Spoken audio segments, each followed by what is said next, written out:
बदलती दुनिया, बदलते समय और राष्ट्रों के बदलते इंटरेस्ट के मद्देनजर किसी भी राष्ट्र को अपने आप को सतर्क रखना एक बहुत बड़ी आवश्यकता है। दुनिया में आए दिन किसी न किसी प्रकार के कॉन्फ्लिक्ट की स्थिति, संघर्ष की स्थिति पैदा होती हुई दिखाई देती है। हालांकि भारत हमेशा युद्ध के खिलाफ रहा है और यही हमारे भारत की नीति रही है। और यह कोई आज की बात नहीं है। भारत एक ऐसा देश है जिसने कि पूरे विश्व को वसुधैव कुटुंबकम यानी the whole world is friendly यह संदेश दिया है।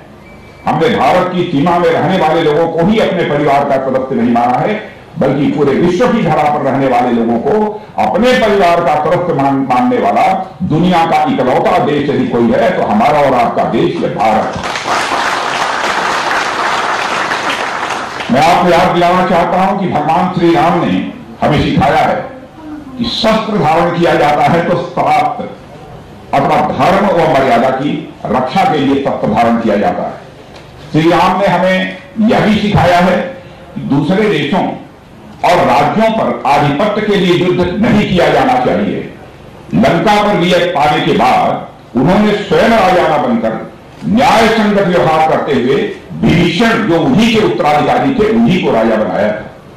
भगवान बुद्ध ने भी हमें अहिंसा का ही पाठ पढ़ाया है। इसी महान विरासत के चलते भारत ने कभी भी कोई युद्ध अपनी तरफ से प्रारंभ नहीं किया और न ही किसी देश की 1 इंच जमीन पर भारत ने कभी कब्जा किया है। यदि कोई हमारी इस सदाशयता या शांति प्रियता को हमारी कमजोरी समझने लगे तो मैं उसे बताना चाहूंगा कि हम शांति के उपासक तो हैं ही, हम शक्ति के भी उपासक हैं। भगवान श्री कृष्ण भी श्रीमद् भागवत गीता में हमें धर्म की रक्षा के लिए न्याय और सत्य की रक्षा के लिए युद्ध करने की प्रेरणा दी है। साथियों, हमारी आर्म्ड फोर्सेस के जवान बड़ी संख्या में ऐसे इलाकों में तैनात होते हैं जहां पूरे साल ट्रांसपोर्ट की कोई सुविधा उपलब्ध नहीं हो पाती। खासकर ऐसे समय में जब ठंड बढ़नी शुरू होती है, कई इलाकों में रास्ते बर्फबारी के कारण बंद हो जाते हैं।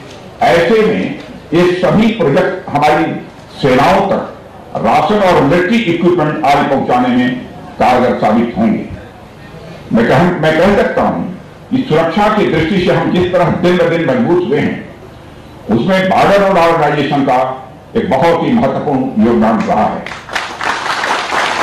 और साथियों, अभी कुछ समय पहले का उदाहरण आपके सामने रखना चाहूंगा। पिछले दिनों नावरंग सेक्टर में हमें जिन परिस्थितियों का सामना करना पड़ा और जिस प्रकार हम उसका दृढ़ता से मुकाबला करने में सक्षम रहे, वह बिना पर्याप्त इंफ्रास्ट्रक्चरल डेवलपमेंट यानी बुनियादी ढांचों के विकास के संभव नहीं हो सकता।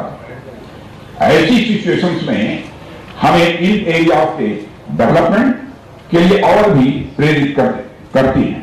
यह हमारे लिए गौरव का विषय है कि इन इलाकों के डेवलपमेंट के लिए हमारे पास बीआरओ जैसा एक डेडिकेटेड ऑर्गेनाइजेशन।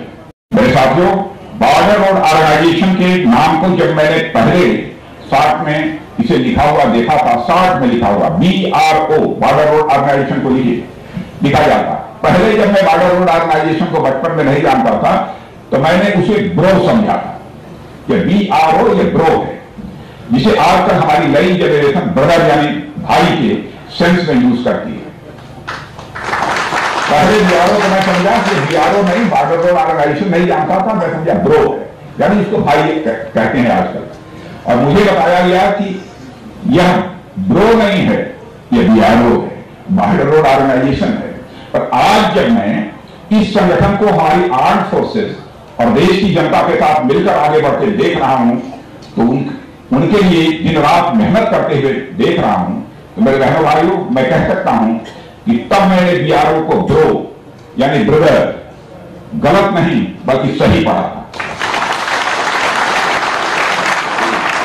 BRO यानी हमारी सेनाओं का ब्रो यानी हमारी सेनाओं का ब्रदर, BRO यानी हमारे देशवासियों का ब्रो यानी हमारे देशवासियों का ब्रदर, BRO यानी आप सबका ब्रो यानी आप सबका ब्रदर।